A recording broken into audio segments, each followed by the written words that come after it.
Number 10. All righty, Teak, I'll get us going here. Number 10 for me. Now, again, perceptually, this would have been very different if they would have hung on to that game. But, again, they should have won. They should have beaten the Bengals here. But I know Seattle's offense is not very good. I know the O-line is a bit porous. He's running for his life. But they're probably more about the other teams in the NFL. I'm going to go Seattle 10, not with great confidence, but I really wanted to leave them out. But I'm going with Seattle number 10. Yeah. And I'm not sold on it, as I'm you can the tell. same way. I'm battled in my mind. I honestly couldn't find 10 convincingly to go here. So I'm going to put Seattle only because they're defending NFC champions twice, 2 years in a row. Other than that, I'm not confident at all. I almost put St. Louis in there, but they, my adopted team, the Rams. I'm not convinced at anybody at 10, so I'm putting Seattle since they were in the Super Bowl last year. Number 9. Who do you got? I got the Giants in number 9. They're playing great of late, and theoretically they could. I mean, they could be 5-0. Obviously, they're not because of mistakes, but they were a couple of play mistakes in their first 2 games. But they're playing good right now, even with down and lots of injuries. Eli has Player of the Week this week. He looks like a guy who's got it figured out for this Giants team. Giants are interesting. They're certainly playing well, although a lot of hamstring injuries with Randall and Odell Beckham. Who knows if they play this weekend, if they do, how good or effective they'll be. Got the Broncos here, man. The Denver Broncos, I know the defense is great. Do you realize that they are dead last in offensive yards per game? Yeah. And how about this? And Peyton Manning? And the weather hasn't gotten bad yet. No. Peyton Every Manning, time they play, it's nice out so far. Remember that conversation we had about Andrew Luck about 3 weeks ago? Yeah. How he's the statistically worst quarterback in the National Football League? We've been on the show for the last couple of weeks. You know who statistically is the worst quarterback in the NFL right now? The quarterback of the team I put in the 9th spot. You're right. He does not look good. And if their defense has one bad injury, this team becomes a lot more vulnerable than they've seen maybe a month or so ago. Number 8. I got the Steelers. They've weathered some injuries here. Remember, I picked them to rep the AFC. Now, I don't know if I'd still stick to that. I guess I have to on some level. I do think they'll be in the Super Bowl mix. I think they're treading water. I think they're building confidence, fixing some holes on defense. I got the Steelers at 8. I got the Broncos at 8 for all the reasons that you said. The reason that they're even in the top 10 is because they're undefeated and they have one of the best defenses in the National Football League right now. But they're not inspiring me or not giving me a lot of confidence in what they're going to be like for the rest of this season. Little surprised that I'm guessing this was an unintentional omission on your part. What happened to the Titans, who you had number 8 back in week 1? Yeah, the Titans. Well, I mean, it's just they got a rookie quarterback. He played great after week 1. But he was a rookie in week 1. Yeah, but he played great. And they played. The overreact No, they just played simple. I mean, they'd be like 12. The Bucks. But they'd be 12 or so. And if I pulled this out, it'd be 12. I also had the Chiefs at number 3. Oh, I had some swinging. I had the Bills 3rd, the Rams 4, and the Chiefs 5, and the Eagles 8 after week 1. I'm just messing with you.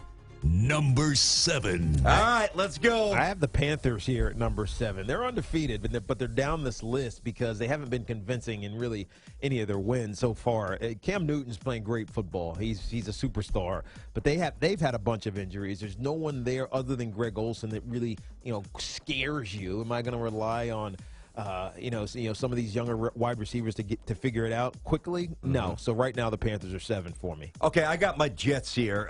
They've got characteristics that will travel. I don't care if it's wet out. I don't care if it's windy out. They're going to run the football. They're going to get you quarterback. They're going to stop the run. And listen, he plays for the most part inside. So I don't know if football fans know how good Sheldon Richardson really is. He is better than Muhammad Wilkerson. He's the best Jets defensive. And by the way, he's back after a 4-game suspension. I think if Decker is nagged with injuries, as he has a lot, I think it really changes the complexion of the offense, even just as a threat, so you can't double Marshall. I think the Jets have a chance to be really good. Right now, the Jets 7 for me.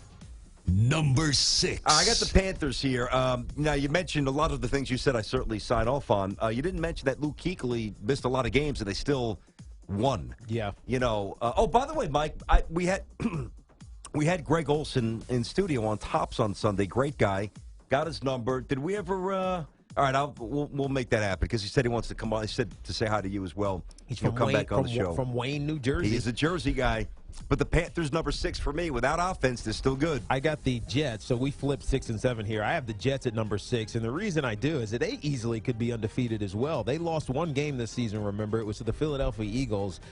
Ryan Fitzpatrick threw the ball 58 times. 58 times for Ryan Fitzpatrick, 3 interceptions, and they were without Chris Ivory. And without Eric Decker. And Decker. So those two omissions from that game, in my mind, are the reason they lost that game. The Jets are number 6. They're one of the the teams that is defeated in a sense that's not still undefeated that are in my top 6. Number 5. Those would be higher than the Giants on the they list here. were. I got Cardinals for me. I got Atlanta at number 5. I think Atlanta's playing great football, got a ton of grit, but they're still got a lot to prove still because they haven't dominated a game yet. I got the Cards at 5. Number 4. Yeah, I'm with you. But the Falcons are every time I resist the temptation to thrust them, remotely near the penthouse of the NFL. Yeah, tick below the Pats and the teams we'll get to. They show me that there's a toughness that's obvious that Dan Quinn has somehow brought out in a few months. Yeah, he was your preseason Coach of the Year pick, and every week he still continues to prove that he's the Coach of the Year in the National Football League. At number 4, I have Green Bay. Green Bay is great. Number 4? Number 4, Green Bay. Come on. Look, I'm telling you they're great, but there's something off. It's the best defense they've had in a while. They run the ball for 100 yards every game. But there's something a little off these last couple of weeks with the Aaron Rodgers, his wide receiver combination. Threw 2 interceptions at Lambeau for the first time, and really, in his career at Lambeau Field. But it'd been years since he had done it. There's something not quite clicking. Games that they should have won convincingly, they kind of just let the other team hang around. They're still like in that Niner game, 17-3. Yep, they're still in the elite, but there's something a little amiss right now at this point in the NFL season. Number 3. That's interesting. I love that team right now. I got the Bengals here in the 3 spot. I got the same reasons. Listen, it wasn't pretty. They were down big, but it was a character win. Andy Dalton needed that. We know he's got to win on prime time, and we know about the playoffs. Right now, Bengals are damn good. Telling you, coming back from 17 down to the Seattle Seahawks last week, and that was impressive. They got a strong run game, a good defense, and Andy Dalton's playing the best football of his life. Number 2. The stat that I reference about the Packers, and that's where the Packers sit for me right now. They've played 5 games. They've had 5 games of over 120 yards rushing the football combined. So it seems like to me that I'm surprised where you have them. And ultimately, you might be right. But there's balance with the run. There's balance with the pass. Their defense is tighter. I think the Packers are really good. I got the Cardinals at number 2. Maybe I'm biased, obviously. I am biased because of Bruce Arians and what he's done. But Carson Palmer has been nothing short of spectacular. Larry Fitzgerald's resurged, playing out of the slot. They got Chris Johnson playing like he's 26 years old. Looks fast. Andre Ellington's back. He had a big touchdown run. Defensively, they do just enough. They're not going to blow you away. Statistically, they're not going to look like they're at the top of the league. But they are a team that when they get up on you, they don't take their foot off your throat. Number 1. I got the Pats. Yep, same here. You can't look at it any other way. The Patriots and Tom Brady have been spectacular with guys that we don't know. Deion Lewis, we talked about that run that he had and the check down. He catches it with one hand. He jukes a guy on the 5-yard line and he ducks under another guy at 3 and then gets. Where do you make these guys, Bill Belichick? Because he was a cast-off. He was out of the league for a year. Yeah, he was. But that's what the Patriots do. They create an expectation and an accountability for any of these guys. It doesn't matter what their name is. As long as Belichick is the coach and Tom Brady is the quarterback, they are going to find ways to win football games on a consistent basis. So they're number 1 in my book. The one thing, and obviously, when I look at the division, there's, Miami's got a new coach. Who knows what Campbell could do there? The Bills are battling quarterback issue. I've got them number 1 as well, obviously, just to get that out of the way.